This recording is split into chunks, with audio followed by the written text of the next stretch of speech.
Hi friends, आज की class में हम पढ़ेंगे कि किसी भी नंबर को जब हम जीरो से डिवाइड करते हैं तो उसकी वैल्यू अनडिफाइंड क्यों हो जाती है।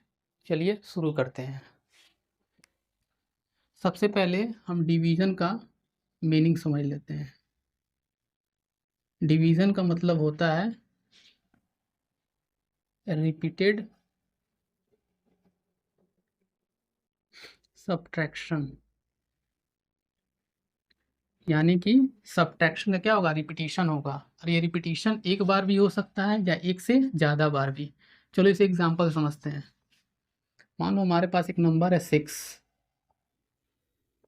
और हमको इसे 2 से क्या करना है, डिवाइड करना है। तो इसका मतलब क्या हुआ, इस मीनिंग से 6/2 का मतलब ये हुआ कि 6 में 2 को कितनी बार सब्ट्रैक्ट करें कि 6 जीरो में कन्वर्ट हो जाए। एक बार फिर से सुनो, 6 में 2 को कितनी बार सब्ट्रैक्ट करें कि 6 जीरो में कन्वर्ट हो जाए। तो देखो 6 में हम 2 को क्या करते हैं, सब्ट्रैक्शन करते हैं। 6 - 2 4, फिर इस 4 में क्या करेंगे, 2 से फिर सब्ट्रैक्ट करेंगे, आया 2, फिर इस 2 में फिर 2 से सब्ट्रैक्ट करेंगे, आंसर कितना आया, 0। तो फाइनली 6 किस में कन्वर्ट हो गया, 0 में। कितनी बार सब्ट्रैक्शन करने के बाद, 2 से कितनी बार सब्ट्रैक्शन करने के बाद, कितनी बार सब्ट्रैक्शन किया हमने, 3 बार, इसलिए इसकी वैल्यू कितनी हो गई, 3।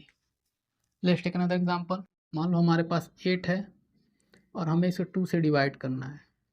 तो 8/2 का क्या मतलब हुआ, मीनिंग क्या हुआ इसका, कि 8 में से 2 को कितनी बार सब्ट्रैक्ट करें कि 8 जीरो में कन्वर्ट हो जाए।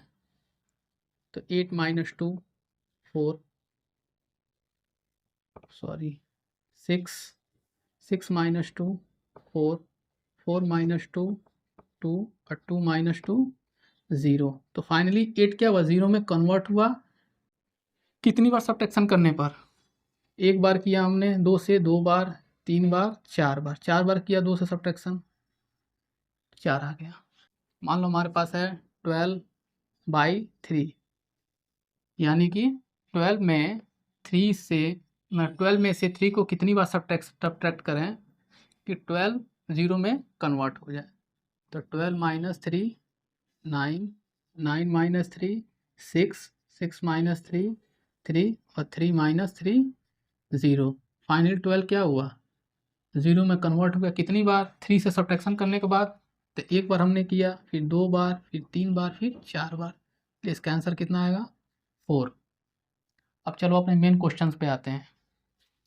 मैंने क्या कहा था कि अगर कोई भी नंबर हो, मान लो 6 ही हो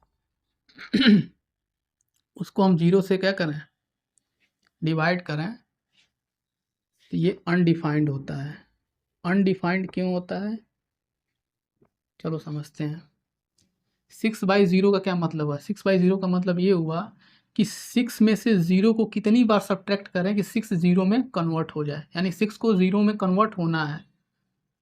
तो देखो 6 में से हमने 0 को माइनस किया, 6 आया, फिर 6 में से हमने 0 को माइनस किया, 6 आ रहा है, फिर 6 में से हमने 0 को आया माइनस किया, फिर 6 आ रहा है, फिर 6 में से हमने 0 को माइनस किया, 6 आ रहा है।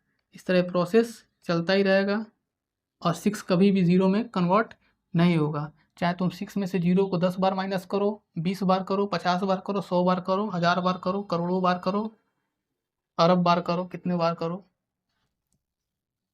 6 कभी भी 0 में कन्वर्ट नहीं होगा। इसलिए इसकी वैल्यू क्या आ जाएगी, अनडिफाइंड। बाकी सब में देखो क्या हो रहा है, 6 0 में कन्वर्ट हो रहा है एक फाइनाइट सब्ट्रैक्शन के बाद। यहाँ पे 2 को हम 3 बार सब्ट्रैक्ट किए तो 0 आ गया। यहाँ पे 8 में से हमने 2 को कितनी बार सब्ट्रैक्ट किया, 4 बार, तो 0 आ गया। यहाँ पे 12 में हमने 3 को कितनी बार सब्ट्रैक्ट किया, 4 बार, तो 0 आ गया।